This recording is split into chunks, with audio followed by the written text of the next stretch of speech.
Like, let's say we're like, you know what? We're just going to start buying up random businesses and putting them under the Laptop Empires brand for whatever reason. If it was like, okay, let's do something that's not digital at all.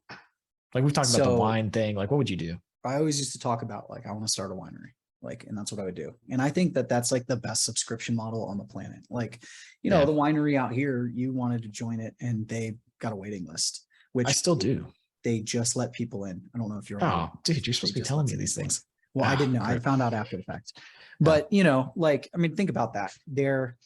People are paying $25 to $60 per bottle of wine, and they're doing a membership to get anywhere between 3 and 12 bottles a quarter.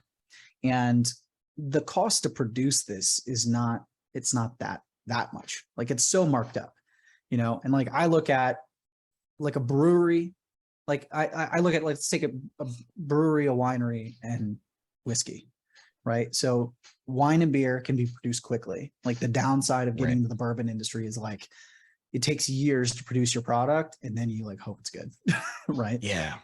So you've got faster production, but then the margin on beer versus wine is so much lower. Like, wine lovers will pay $60, $100 for a bottle of wine.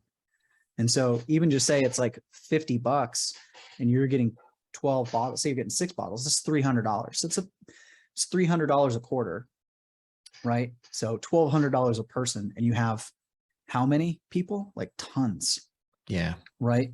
And so, you know, and then, so to me, I look at that and I go, wow, okay, there's like a great membership model. And I think it'd be cool. Right. And they do fun things, like they got pickup parties and stuff like that. Now, I also think making the wine, like being involved in that, would be fun. I know for a fact I want nothing to do with being out in the field. Like the farmer. Yeah, the farmer part of it. That's what Not interested. Not interested.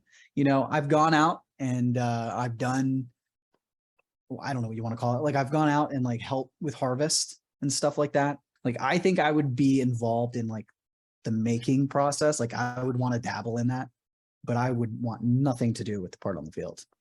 So out in the field. Can you do it without doing that? Like, can you get into the wine game you just got to like well, I mean, you can source grapes. Some people do that.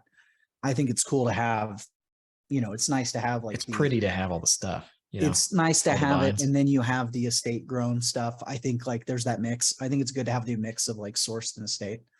I just don't want to be the one to do it. So you would have to hire the person.